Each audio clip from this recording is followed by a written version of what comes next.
안녕하세요. 스토리텔러 병장 송강입니다. 그날 군대 이야기에 오신 것을 환영합니다.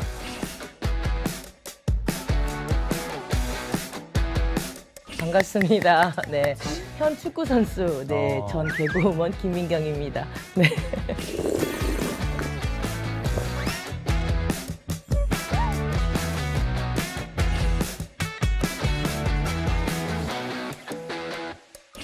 안녕하세요. 스토리텔러 병장 이태용입니다. 그날 군대 이야기에 오신 것을 환영합니다.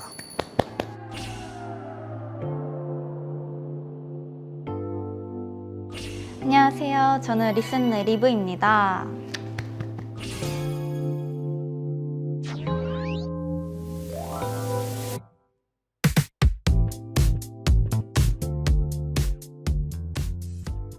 한국인들에겐 위기를 극복하는 DNA가 있다. 이런 이야기 들어본 적 있으신가요? 그럼요. 우리 국민들은 그 나라가 어려울 때마다 그 특유의 그 국민성으로 막 뭉치잖아요. 그래서 뭐 위기를 극복했던 것 같아요, 저는. 그렇죠.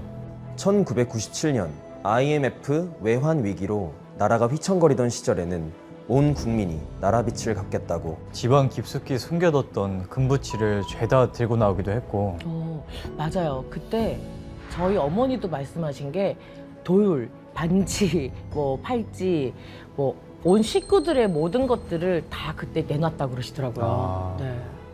2007년에 유조선 사고로 태안 앞바다가 기름으로 뒤덮였을 때는 또 어떻고요. 어린아이 할 것 없이 천조각을 들고 나와서 기름을 닦아내기도 했어요. 우리 국민의 저력이 더욱 빛을 발한 순간은 전시였습니다. 1950년 8월 국토의 90% 이상이 적군에게 넘어갔던 6.25 전쟁 중에 최악의 위기를 맞았죠. 북한군의 남하를 막기 위해 낙동강 방어선을 구축했지만 치열한 전투가 연일 이어지면서 하루에 수백 명부터 수천 명까지 전사자가 넘쳐났습니다. 어떡해.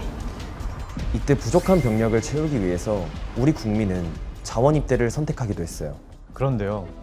찾아갈 때마다 입대를 거부당하던 사람들이 있었습니다. 무려 4번이나 거절당하기도 했어요. 왜 돕겠다고 찾아온 사람을 거절한 거예요? 병력이 너무 절실했던 그런 상황 아니었나요? 거기엔 이유가 있었어요. 이걸 한번 봐주실래요? 이게 뭐예요? 너무 어린데요? 너무 어렸기 때문에 군대에서도 받아줄 수가 없었어요. 17세 이하의 소년들이었는데요. 이 중에는 14살도 있었습니다. 14살이요? 네. IT도 벗지 못했던 병력 의무가 없던 소년들이 나라를 구하겠다고 스스로 참전을 결심한 거죠. 아니, 나라를 그 보호해야 하는 게 아니라 보호를 받아야 하는 나이 아닌가요?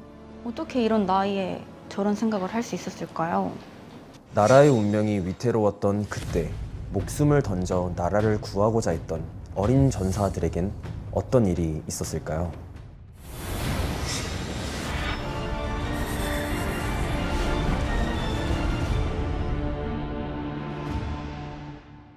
(6.25) 전쟁에 참전했던 어린 학생을 부르는 용어가 있습니다. 소년병인데요. 혹시 들어보셨나요?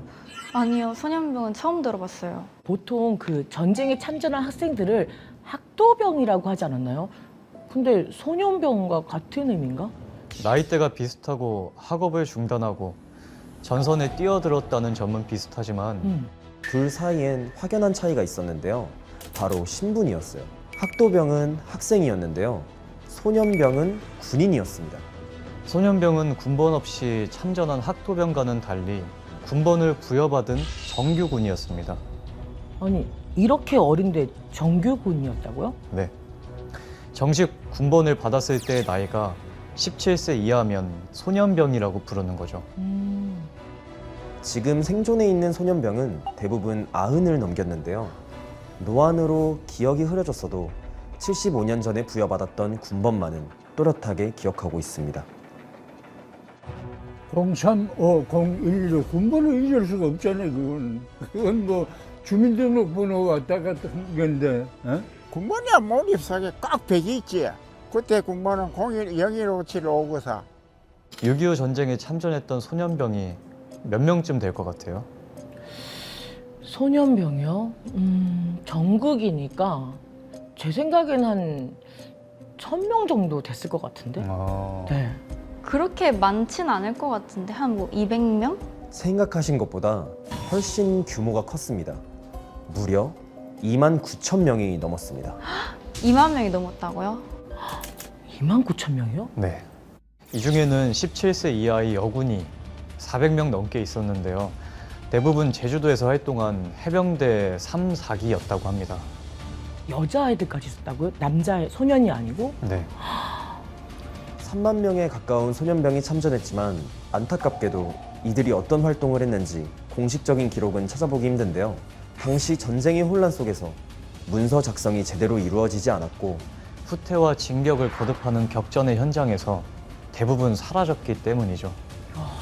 근데 우리 역사에서는 정말 중요한 자료인 것 같은데. 그렇죠. 네. 그래서 제가 이걸 준비했어요. 왜 어린 나이에 군인이 됐는지, 전장은 어땠는지, 또 어떤 전투에 참전했는지 소년병들의 증언을 모은 책이에요. 아, 증언집이요? 네.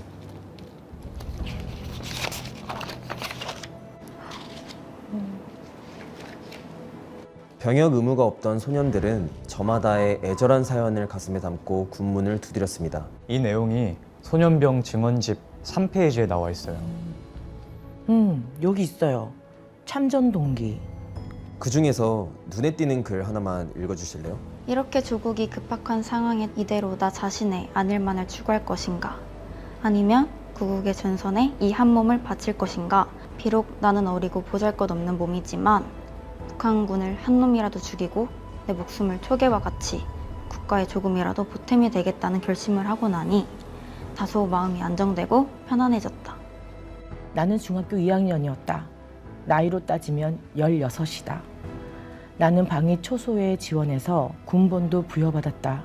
나에게 너무 어리다. 싸울 수 있겠느냐고 묻자 싸우겠습니다. 라고 답변했다.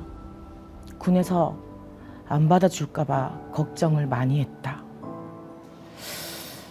보는 사람도 너무 어리고 안타까우니까 싸울 수 있겠냐고 물었는데 얼마나 자기가 이 나라에 도움이 되고자 하는 그 마음에 싸우겠습니다라는 얘기를 했을까. 그리고 안 뽑히면 어떡하나 그 걱정을 했을까라는 생각이 들면서 저는 조금 마음이 아파요.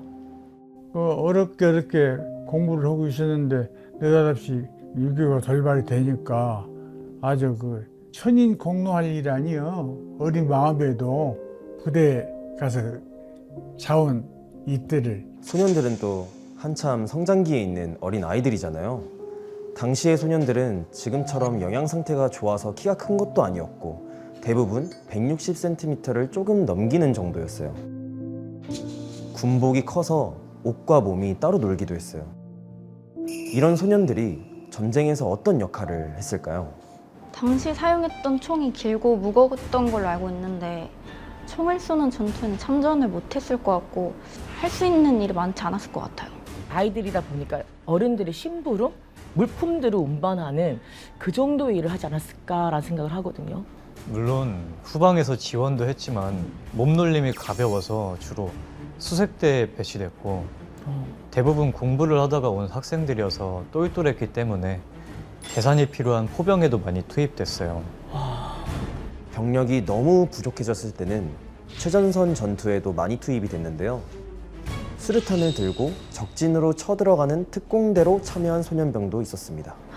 어른들이랑 똑같이 무기를 들고 싸웠다는 거죠. 맞습니다.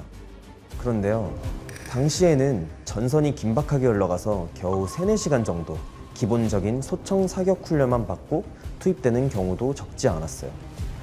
전투 경험이나 요령이 없는 소년병들은 총소리가 나면 무조건 엎드리거나 우왕좌왕하는 바람에 적군의 표적이 되기도 했습니다. 그러니까 그 전쟁터에서 얼마나 무서웠을까라는 생각이 드는 것 같아요. 맞습니다. 당시의 심경이 증언집 6페이지에 담겨 있어요.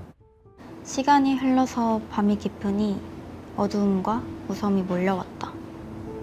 적은 산 고지까지 올라왔다. 나도 몰래 몸을 낮추고 칼을 들고 찌르고 때리고 얻어맞기도 하고 육박전이 벌어졌다. 수십 대 1로 대적할 수 없었다. 순간 살아야 한다는 생각에 산 아래로 몸을 굴렸다. 옆 전우들은 죽고 혼자 살았다. 이렇게 옆 전우들이 죽었는데도 엄청 무서웠겠네요, 진짜. 내가 죽었으면 죽었지 왜 군대에 자진하여 들어왔나 하는 후회도 들었다.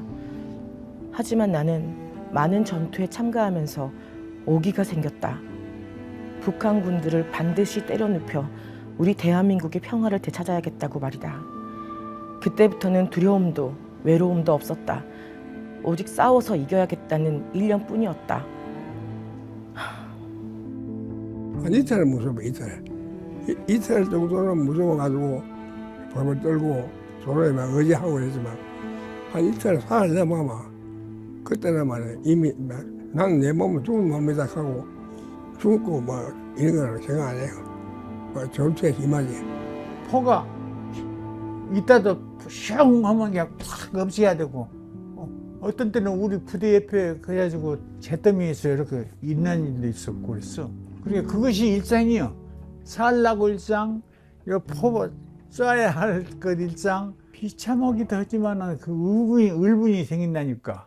소년병들의 활약이 돋보였던 전장은 6.25 전장에서 가장 치열했던 격전지로 손꼽히는 다부동이었는데요. 시체가 산처럼 쌓이고 피가 바다같이 흘렀다는 이 시산혈해의 현장에서는 지금도 땅을 파헤치거나 비가 퍼붓고 나면 소년병들의 교복 단추나 주머니에 있던 삼각자, 만년필이 발견되기도 한대요.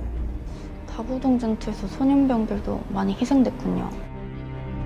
8월의 무더위, 배고픔과 갈증, 모기와 파리떼, 그리고 밤이면 비처럼 쏟아지는 총알과 대포, 육박전, 썩어가는 시체. 어땠을지 짐작이 되시죠? 지금 우리는 그냥 그 8월의 무더위만으로도 너무너무 힘들어하고 아 정말 죽겠다 이러고 있는데 근데 그 어린 아이들이 그걸 버텼다라는 생각에 끔찍하지만 대견하기도 하다라는 생각이 든 것 같아요. 네.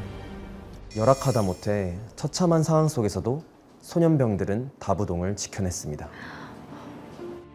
대한민국이 위태로운 순간에 이제 모든 전투에 소년병이 참전을 합니다.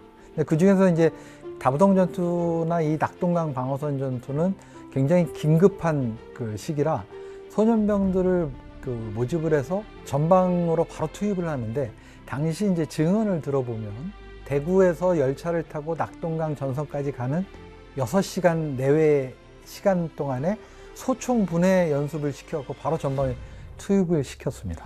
당연히 이제 제대로 된 훈련을 받지 않고 투입이 됐기 때문에 희생도 굉장히 컸다는 점을 우리가 기억을 해야 됩니다. 소년병들은 낙동강 방어선 근처에서 벌어졌던 영천 전투, 기계 안강 전투, 포항 지구 전투에 참전해서 적군의 남하를 막았고 인천 상륙작전과 9.28 서울 수복작전, 38도선을 넘어서 거침없이 북진하는 국군, 유엔군 행렬에도 함께했습니다. 진짜 대단하다. 장진호에서 중공군에 포위됐을 때는 후퇴작전을 펼쳤고 다시 서울을 적군에게 뺏기면서 남쪽으로 밀려나기도 했어요. 소년병들은 기쁨의 순간에도 좌절의 순간에도 전장을 지켰습니다. 전투를 거듭하면서 소년들은 늠름한 국군의 모습을 갖춰나갔습니다. 이제는 눈뜨고 밤을 새우는 일도 온몸에 이가 득실거리는 것도 참을 수 있게 됐습니다. 대검과 탄창을 찬 혁대를 메고 굴러다니고 선잠을 잘 때도 총알이 장전된 소총을 손에서 놓지 않고 잘 수 있게 됐죠. 나뭇잎이 부스럭대는 소리만 나도 소총을 겨눴고요. 시체 썩는 냄새에도 무뎌졌어요. 전쟁터를 누볐던 학생들은 1951년 4월이 되자 학교로 돌아갔는데요. 정부에서 2월 28일에는 학생 해산 명령을, 3월 16일에는 귀가 복귀령을 내렸기 때문이죠. 와, 너무 잘 됐다. 이제 소년들도 학교로 돌아가서 공부할 수 있겠네요. 아 너무 잘 됐다. 그런데요, 소년병들은 여전히 전쟁터에 남아 있었습니다.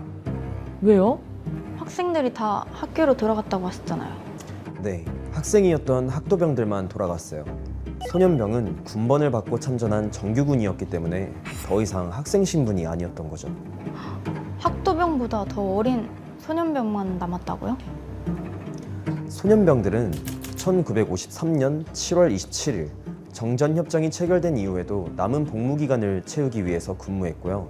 복무가 연장돼서 1956년까지 군대에 남아있기도 했어요. 전쟁이 끝난 다음에 이제 대한민국 육군을 20개 사단으로 증편을 하게 됩니다. 사단이 새롭게 만들어졌을 때 그 사단 창설 요원으로 내지는 이제 기관사병 내지는 하사관단으로 해서 대부분 다 투입이 돼서 한 3, 4년 정도 더 근무를 하고 제대를 한 것으로 되어 있습니다.